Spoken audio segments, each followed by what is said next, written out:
എല്ലാവർക്കും നമസ്കാരം. പുതിയ വീഡിയോയിലേക്ക് എല്ലാവർക്കും സ്വാഗതം. അപ്പോൾ നമ്മൾ ഈ വീഡിയോയിൽ സംസാരിക്കാൻ പോകുന്നത്, നമ്മൾ കഴിഞ്ഞ ഒരാഴ്ചയ്ക്കുള്ളിൽ നമ്മളൊരു വീഡിയോ ചെയ്തിരുന്നു. UK അയർലൻഡ് നഴ്സുമാർക്ക് ന്യൂസിലാൻഡ് പാത്വേയിൽ കുറച്ച് സിഗ്നിഫിക്കൻ്റ് ആയിട്ടുള്ള ചേഞ്ചസ് വന്നിരിക്കുന്നു. ആ ചേഞ്ചസ് എന്താണ് എന്നതിനെപ്പറ്റിയൊക്കെ ഡിസ്കസ് ചെയ്തിട്ടുള്ള ഒരു വീഡിയോ. അപ്പോൾ അതിനിടയിൽ ഒരുപാട് പേര് പല കാര്യങ്ങളിൽ ചോദിച്ചിട്ടുണ്ട്. അപ്പോൾ നമ്മൾ വിചാരിച്ചു അതിനൊരു ക്ലാരിഫിക്കേഷൻ അല്ലെങ്കിൽ നിങ്ങളുടെ ക്വസ്റ്റ്യൻസിന് ആൻസർ ചെയ്യുന്ന രീതിയിൽ ഒരു വീഡിയോയും അത്യാവശ്യമാണ്. കാരണം ഒരുപാട് കൺഫ്യൂഷൻസ് ഉണ്ട് ആ ഒരു മേഖലയിൽ. സോ അതുകൊണ്ട് തന്നെ നമ്മൾ വിചാരിച്ചു കുറേ ആൻസേഴ്സ് കൊടുക്കാമെന്ന്. അപ്പോൾ അതിനകത്ത് കുറേ കാര്യങ്ങൾ ചോദിച്ചിട്ടുണ്ട്. അതിനകത്ത് ഏറ്റവും മേജറായിട്ടുള്ള ഒരു കാര്യം എന്ന് പറഞ്ഞു കഴിഞ്ഞാൽ, അപ്പോൾ ആദ്യം തന്നെ നമ്മൾ ഒരു ബ്രീഫായിട്ട് എന്താണ് റൂൾ ചേഞ്ചസ് എന്ന് പറയാം. അതായത് നേരത്തെ ന്യൂസിലാൻഡിലേക്ക് രജിസ്ട്രേഷൻ എടുക്കുന്ന നഴ്സുമാർക്ക് UK അയർലൻഡ് കാനഡ US അല്ലെങ്കിൽ സിംഗപ്പൂർ രജിസ്ട്രേഷൻ ഉണ്ടായിരുന്നെങ്കിൽ എക്സംഷൻ ഫോർ എക്സാം, അതായത് competency exams theory and clinical വേണ്ടായിരുന്നു എന്നായിരുന്നു റൂള്. അപ്പം പക്ഷേ ഈ ജൂലൈ 1 മുതൽ ന്യൂസിലാൻഡ് അത് ചേഞ്ച് ചെയ്തു. ഈ UK അയർലൻഡ് കാനഡ സിംഗപ്പൂർ USAയിൽ അവിടുത്തെ ഇനീഷ്യൽ രജിസ്ട്രേഷൻ കിട്ടാൻ ഉതകുന്ന ബാച്ചലർ ഓഫ് നഴ്സിങ്ങോ അല്ലെങ്കിൽ അവിടുത്തെ രജിസ്ട്രബിൾ ക്വാളിഫിക്കേഷനുള്ള ആളുകൾക്ക് മാത്രമേ ഈ എക്സംഷൻ കിട്ടുകയുള്ളൂ എന്നുള്ളതാണ്. അതായത് ഇന്ത്യയിൽ നിന്ന് പഠിച്ചു പോയിട്ട് ഈ രാജ്യങ്ങളിൽ രജിസ്ട്രേഷൻ എടുത്തു കഴിഞ്ഞാൽ നിങ്ങൾക്ക് ഇവിടെ എക്സംഷൻ കിട്ടില്ല, ന്യൂസിലാൻഡിൽ എക്സംഷൻ കിട്ടില്ല എന്നുള്ളൊരു റൂൾ കൊണ്ടുവന്നു. അപ്പോൾ അതായത് നമ്മുടെ നാട്ടിൽ നിന്ന് പഠിച്ച് UK പോയ ആളുകൾക്ക് ഈ ഒരു പാത്വേ ഓൾമോസ്റ്റ് ക്ലോസ് ആയ പോലെയാണ്. അതായത് ഡയറക്റ്റ് രജിസ്ട്രേഷൻ കിട്ടാനുള്ളത്. എക്സാംസ് ക്ലിയർ ചെയ്ത് കഴിഞ്ഞാൽ ഇപ്പോഴും രജിസ്ട്രേഷൻ കിട്ടാനുള്ള ചാൻസ് ഉണ്ട്, അതായത് ജൂലൈ 1 മുതലുള്ള ആപ്ലിക്കൻസിന്. അപ്പോൾ ഇതിനകത്ത് കുറേ ക്വസ്റ്റ്യൻസ് എന്ന് പറഞ്ഞു കഴിഞ്ഞാൽ, ഈ ജൂലൈ 1 മുന്നേ ആപ്ലിക്കേഷൻ സബ്മിറ്റ് ചെയ്ത ആളുകൾക്ക് ഈ റൂൾ ചേഞ്ച് ബാധിക്കുമോ? ഇല്ല. അതായത് ന്യൂസിലാൻഡ് ബോർഡ് അല്ലെങ്കിൽ നഴ്സിംഗ് ബോർഡിൻ്റെ വെബ്സൈറ്റിൽ അവർ കൊടുത്തിരിക്കുന്നത് ജൂലൈ 1 മുന്നേ CGFNSന് ഫീ പേ ചെയ്ത ആളുകൾക്ക് ഈ റൂള് ബാധകമല്ല. പിന്നെ കുറേ ആളുകൾ ചോദിച്ചിട്ടുണ്ട്, ഈ നമ്മൾക്കറിയാം ഡിസംബർ 2023 നവംബർ അല്ലെങ്കിൽ നവംബർ 2023 പുതിയൊരു ചേഞ്ച് അവർ കൊണ്ടുവന്നിരുന്നു.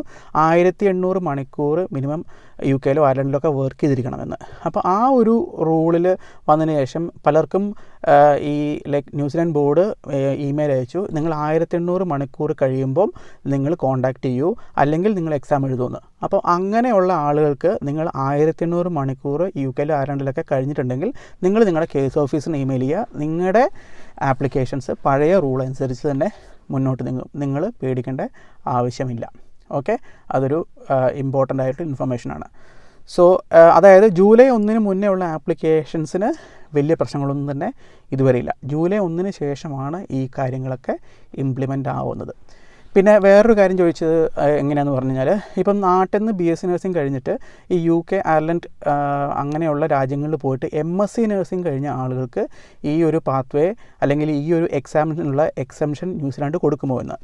അപ്പോൾ അതിനകത്തെ ഒരു ഉത്തരം എന്ന് പറഞ്ഞു കഴിഞ്ഞാൽ, നിങ്ങളുടെ ഇനീഷ്യൽ നഴ്സിംഗ് ക്വാളിഫിക്കേഷൻ, അതായത് നിങ്ങൾ ഈ രാജ്യങ്ങളിലൊക്കെ രജിസ്ട്രേഷൻ എടുക്കാൻ യൂസ് ചെയ്ത ഇനീഷ്യൽ നഴ്സിംഗ് ക്വാളിഫിക്കേഷൻ എവിടെ നിന്നാണോ ആ ഒരു രാജ്യങ്ങളിലൊക്കെ ആണെങ്കിൽ നിങ്ങൾക്ക് ഈ എക്സംഷൻ കിട്ടും. അതായത് ഇന്ത്യയിൽ നിന്നുള്ള ഇനീഷ്യൽ നഴ്സിംഗ് BSc നഴ്സിംഗ് കഴിഞ്ഞ ആളുകൾക്ക് പുറത്ത് പോയിട്ട് MSc എടുത്താലും നിങ്ങൾക്ക് ഈ എക്സംഷൻ കിട്ടില്ല.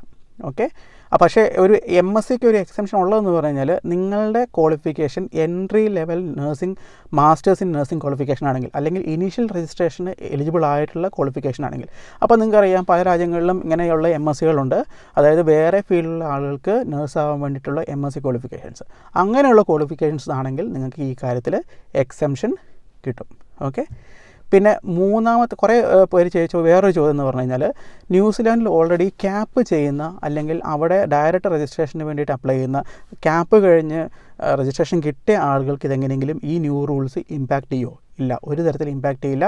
നിങ്ങൾ ന്യൂസിലാൻഡ് വേറെ തന്നെ പാത്വേ ആണ്, ഡയറക്റ്റായിട്ട് ന്യൂസിലാൻഡിലേക്ക് അപ്ലൈ ചെയ്യുന്ന ആളുകളാണ്. നിങ്ങൾക്ക് ഈ ഒരു റൂൾ കൊണ്ട് വേറൊരു ബുദ്ധിമുട്ടും ഉണ്ടാകുന്നില്ല. നിങ്ങൾക്ക് ന്യൂസിലാൻഡ് രജിസ്ട്രേഷൻ കിട്ടാനുള്ള ചാൻസ് അതേപോലെ തന്നെയാണ്, വേറെ മാറ്റമൊന്നുമില്ല. പിന്നെ വേറൊരു കാര്യം എന്ന് പറഞ്ഞു കഴിഞ്ഞാൽ, ആളുകൾ ചോദിച്ചിരിക്കുന്ന ഒരു കാര്യം എന്ന് പറഞ്ഞു കഴിഞ്ഞാൽ, നിങ്ങൾ ന്യൂസിലാൻഡ് രജിസ്ട്രേഷൻ ഉണ്ടെങ്കിൽ ഓസ്ട്രേലിയയിലേക്ക് കൺവേർട്ട് ചെയ്യുന്നതിന് പ്രശ്നമുണ്ടോ? ഒരു പ്രശ്നവുമില്ല. TTMR അല്ലെങ്കിൽ trans Tasman mutual recognition agreement ഇപ്പോഴും വാലിഡാണ്. അത് കുറേ വർഷങ്ങളായിട്ടുള്ള ഒരു എഗ്രിമെൻറ്റാണ്. അതിപ്പം ഒറ്റ ദിവസം കൊണ്ട് അങ്ങനെ മാറുമൊന്നുമില്ല. അതിനൊന്നും ഒരു ചേഞ്ചും ഇല്ല. ന്യൂസിലാൻഡ് രജിസ്ട്രേഷൻ ഉണ്ടെങ്കിൽ നിങ്ങൾക്കത് വളരെ എളുപ്പത്തിൽ ഓസ്ട്രേലിയനായിട്ട് കൺവേർട്ട് ചെയ്യാം. അതിനൊന്നും ഒരു പ്രോബ്ലം ഇല്ല. പിന്നെ ഒരുപാട് പേര് ചോദിച്ചിരിക്കുന്ന ഒരു ചോദ്യം എന്ന് പറഞ്ഞു കഴിഞ്ഞാൽ, ഇത് എങ്ങനെ ന്യൂസിലാൻഡിൽ ഓൾറെഡി രജിസ്ട്രേഷൻ ഉള്ള നഴ്സുമാരെ ഇതെങ്ങനെ ഇമ്പാക്റ്റ് ചെയ്യും? ചെറിയ രീതിയിൽ ഇമ്പാക്റ്റ് ചെയ്യുമെന്ന് പറഞ്ഞാൽ നിങ്ങൾക്ക് ഒരു 6-7 മാസം കഴിയുമ്പം നിങ്ങൾക്ക് കുറച്ച് ജോലി സാധ്യത അല്ലെങ്കിൽ കോമ്പറ്റീഷൻ കുറയാൻ സാധ്യതയുണ്ട്. ഒരു പ്രധാനപ്പെട്ട കാരണം എന്ന് പറഞ്ഞു കഴിഞ്ഞാൽ നിങ്ങൾക്കറിയായിരിക്കാം, ഈ ഒരു ന്യൂസിലാൻഡ്, UK, അയർലൻഡ്, കാനഡ നഴ്സുമാർക്കുള്ള ന്യൂസിലാൻഡ് പാത്വേയിലൂടെ അപ്ലൈ ചെയ്തിരിക്കുന്ന ഒരുപാട് പേര് വെയിറ്റിംഗ് ഉണ്ട്. ജൂലൈ 1 മുതൽ 1 മുന്നേയുള്ള ഒരുപാട് ആപ്ലിക്കൻസ് ഉണ്ട്. ഇപ്പോഴത്തെ ഒരവസ്ഥ അനുസരിച്ച് എനിക്ക് തോന്നുന്നു ഡിസംബറിൽ അപ്ലൈ ചെയ്ത ആളുകൾക്കാണ് കേസ് ഓഫീസർ അസൈൻ ചെയ്ത് ഇപ്പോൾ രജിസ്ട്രേഷനൊക്കെ ചിലർ അപ്രൂവ് ആയി വരുന്നത്. അപ്പം ഓൾറെഡി പഴയ റൂൾസിൽ അപ്ലൈ ചെയ്ത ആളുകൾ ജനുവരി, ഫെബ്രുവരി, മാർച്ച്, ഏപ്രിൽ, മെയ്, ജൂൺ മാസം വരെയുള്ള ആളുകൾ വെയിറ്റിംഗ് ഉണ്ട്. അവരെ ഈ ഒരു പുതിയ റൂൾ ഇമ്പാക്റ്റ് ചെയ്യുന്നില്ല. അപ്പം ഈ ഒരു ആപ്ലിക്കേഷൻസിനൊക്കെ ഇവിടെ രജിസ്ട്രേഷൻ കിട്ടും. ന്യൂസിലാൻഡ് രജിസ്ട്രേഷൻ ഈ ഡയറക്റ്റ് പാത്വേയിലൂടെ കിട്ടും. അപ്പോൾ അങ്ങനെ കിട്ടുമ്പം നിങ്ങളൊരു അടുത്തൊരു 6 മാസത്തേക്ക് സ്റ്റഡി നമ്പർ ഓഫ് രജിസ്ട്രേഷൻസ് വന്നുകൊണ്ടിരിക്കും. ഈ 6 മാസം കഴിഞ്ഞ് ഓൾറെഡി ഈ ജൂലൈ 1 മുന്നേയുള്ള ആപ്ലിക്കേഷൻസ് എക്സോസ്റ്റ് ആയി കഴിയുമ്പം പിന്നെ പുതിയ നമ്പർ ഓഫ് രജിസ്ട്രേഷൻസ് വരാനുള്ള സാധ്യത വളരെ കുറവാണ്. കാരണം ഇപ്പോൾ തന്നെ ഓൾറെഡി ജൂലൈ 1 മുതൽ തന്നെ ആപ്ലിക്കേഷൻസ് നമ്പറിൽ നന്നായി ഡ്രോപ്പ് ഉണ്ടായിട്ടുണ്ട്.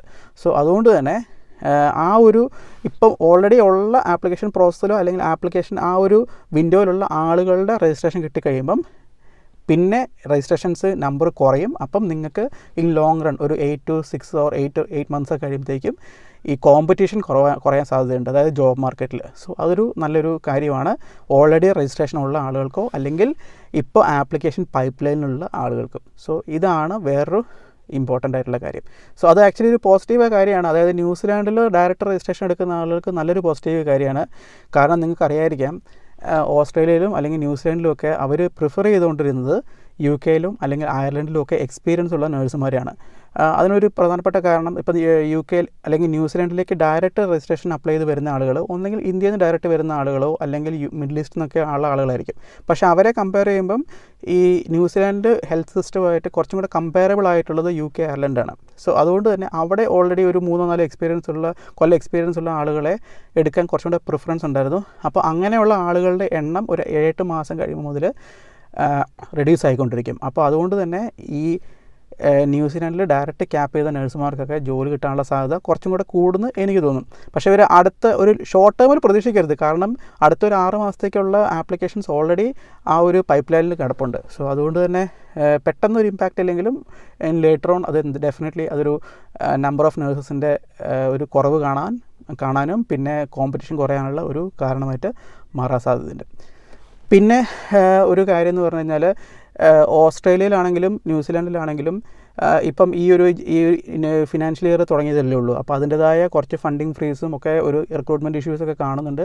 അപ്പോൾ നിങ്ങൾ ഒരുപാട് ചൂസ് ചെയ്യാവാതിരിക്കുക. നിങ്ങൾക്ക് കിട്ടുന്ന ജോബിന് എടുത്തിട്ട് വരുവാണെങ്കിൽ അത് നല്ലതായിരിക്കും എന്ന് എനിക്ക് തോന്നുന്നുണ്ട്. നിങ്ങൾ ഒരുപാട് ചൂസ് ചെയ്യായി നിങ്ങൾ ഒരിക്കലും ഒരു ഹാപ്പി ആവാത്ത പോലെ കിട്ടുന്ന ഓഫേഴ്സൊക്കെ റിജക്റ്റ് ചെയ്ത് കഴിഞ്ഞാൽ ചിലപ്പം ആ ഒരു പോസിബിലിറ്റി ചിലപ്പോൾ കുറയാൻ സാധ്യതയുണ്ട്. പിന്നെ വേറൊരു കാര്യമുണ്ട്, നിങ്ങൾ എംപ്ലോയ്മെൻറ്റ് ലൈക്ക് സ്പോൺസർഷിപ്പ് മാത്രമല്ല, നിങ്ങൾക്ക് സ്കിൽഡ് ഇമിഗ്രേഷനും ചാൻസ് ഉണ്ട്. ആ ഒരു പാത്വേയിൽ കൂടെ നിങ്ങൾ ഓസ്ട്രേലിയക്കൊക്കെ മൂവ് ചെയ്യുന്നുണ്ടെങ്കിൽ നോക്കുക കേട്ടോ. അപ്പോൾ അതാണ് വേറൊരു കാര്യം. അപ്പോൾ ഇത്രയൊക്കെ ഉള്ളൂ. അപ്പോൾ കുറേ സംശയങ്ങൾക്ക് ഞാൻ ഉത്തരം തന്നിട്ടുണ്ട്. ഇനിയും നിങ്ങൾക്ക് സംശയങ്ങൾ ഡെഫിനറ്റ്ലി ഉണ്ടാവും. അങ്ങനെയുള്ളവർ നിങ്ങൾ കമൻറ്റ് ചെയ്യുക. ഞാൻ വീണ്ടും അപ്ഡേറ്റ് ചെയ്തുകൊണ്ടുള്ള വീഡിയോസ് ഉണ്ടാക്കാം. പിന്നെ നിങ്ങൾക്കറിയാം, നമുക്കൊരു ഫേസ്ബുക്ക് ഗ്രൂപ്പുണ്ട്. ആ ഗ്രൂപ്പിൻ്റെ ലിങ്ക് ഇതിൻ്റെ ഡിസ്ക്രിപ്ഷൻ ബോക്സിൽ ഞാൻ കൊടുക്കാം. പിന്നെ നിങ്ങൾ എല്ലാവരും തന്നെ ആ ഒരു സെൽഫ് അസസ്മെൻറ്റ് ടൂളിനെ പറ്റി അവെയർ ആയിരിക്കുക. അതായത് ന്യൂ ചേഞ്ചസ് അറിയാത്ത ആളുകൾ നിങ്ങൾ ജസ്റ്റ് ബ്ലൈൻഡ്ലി അപ്ലൈ ചെയ്യരുത്. നിങ്ങളുടെ ആ ഒരു സർക്കംസ്റ്റൻസ് നോക്കിയിട്ട് ആ റൂൾസ് പുതിയത് വായിച്ച് നോക്കിയിട്ട് മാത്രം നിങ്ങൾ ആപ്ലിക്കേഷൻ പ്രോസസ്സ് ഫോളോ ചെയ്യുക. പിന്നെ വേറൊരു കാര്യമുണ്ട്, നമ്മൾ ആ വീഡിയോ ചെയ്യുന്നതിന് മുന്നേ ഒരുപാട് പേര് ഇതിനെപ്പറ്റി അവെയർ അല്ലായിരുന്നു, ഇങ്ങനെ ഒരു ചേഞ്ച് വന്നിരുന്നു എന്നുള്ളത്. അത് ഒരുപാട് പേര് അതിനെപ്പറ്റി സംസാരിച്ചില്ല. ഞാൻ ആ ഒരു സെൽഫ് അസസ്മെൻറ്റ് ടൂൾ ചെയ്ത് നോക്കിയപ്പോഴാണ് എനിക്ക് മനസ്സിലായത് ഇങ്ങനെയൊരു ചേഞ്ച് വന്നിട്ടുണ്ട് എന്ന്. പക്ഷേ ആ ന്യൂസിലാൻഡ് ബോർഡിൻ്റെ വെബ്സൈറ്റിൽ റെഡിൽ ഇങ്ങനെ ചേഞ്ച് ഉണ്ടെന്ന് എഴുതിയിരുന്നു. പക്ഷേ ആരും തന്നെ സെൽഫ് അസസ്മെൻറ്റ് ടൂൾ ചെയ്ത് നോക്കിയിരുന്നില്ല. അപ്പം ഇങ്ങനത്തെയുള്ള ഇൻഫോർമേറ്റീവ് വീഡിയോസായിട്ട് നമ്മൾ വീണ്ടും വരുന്നതായിരിക്കും. നിങ്ങൾക്ക് ഈ വീഡിയോ ഇഷ്ടപ്പെട്ടെങ്കിൽ നിങ്ങൾക്ക് ലൈക്ക് ചെയ്യുക, കമൻറ്റ് ചെയ്യുക. മാത്രമല്ല പുതിയൊരു വീഡിയോയ്ക്കായിട്ട് നിങ്ങൾ വെയിറ്റ് ചെയ്യുക കേട്ടോ. അപ്പം നമുക്ക് വീണ്ടും കാണാം. നിങ്ങൾ ഡിസ്ക്രിപ്ഷൻ ബോക്സിലെ ലിങ്കിലൂടെ നിങ്ങൾക്ക് നമ്മുടെ ഗ്രൂപ്പിൽ ജോയിൻ ചെയ്യാം കേട്ടോ. അപ്പോൾ അങ്ങനെ താല്പര്യമുള്ളവർ അങ്ങനെ ചെയ്യാം. അപ്പോൾ നമുക്ക് വീണ്ടും കാണാം. Thank you.